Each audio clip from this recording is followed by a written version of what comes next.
Alright, I'm here to teach you the most important part when it comes to window cleaning door-to-door sales.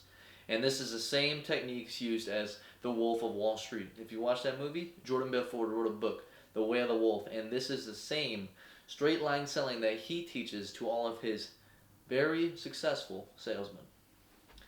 This is the straight line selling method because a lot of times as salesmen we like to recomplicate and overcomplicate sales. But in reality, there's three main things you have to do in a sale. And we're going to talk about this in the frame and perspective of window cleaning. The first thing you have to do in a window cleaning sale is introduce yourself. You need to give them an icebreaker. You have to tell them why you're there. We're doing all your neighbors. You're doing a discount. Give them some FOMO. Be like, hey, we're doing like 6 different neighbors in the area. And then tell them why we're doing a bit of a discount. And then also, I think I said that twice, but also show them what you're doing and not tell them. Because you can tell them anything, but you can't show them. If you show them, it means twice as much. The second thing sell you have to do is sell them on getting an estimate. You need to sell them on getting a free estimate for their window cleaning job. If you can't give them a price, you're not going to be able to sell them on a service without a price. Because those are two of the things that you need to sell. You need a price and a service.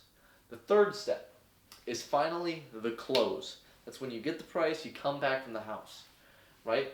When you go give the price, you want to do a couple things. Sure, you can count the windows, right?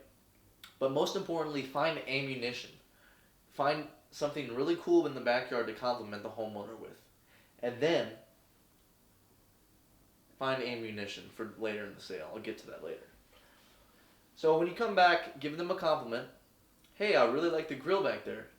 Or if it's a girl, be like, hey, I love that patio furniture. My parents have the exact same ones.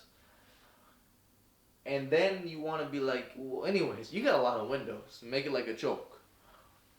And then you want to reestablish value. Hey, we're doing all of this, this, and this. And then, typically, it's this much. But since we're in the area, it's this much. I always want to anchor the price to a higher number. Anchor, lower the price, reestablish the value, lower the price, and then close them. These are the steps of the sales process.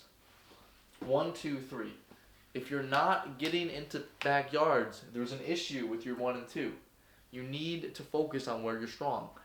I get into almost every backyard I speak to. Everyone. Because I'm good at these things. And if you knock on 10 doors and 10 people answer, and you only get 5 quotes, that is 50% less sales you could potentially be making. Because you can't make a sale without getting in the backyard and getting a price. So if you're not getting to the sale, you're not even giving them a price, if they're not letting you into their backyard, reassess the beginning. If they are letting you into the backyard, make sure you're doing the right bottom part. Make sure you're closing correctly.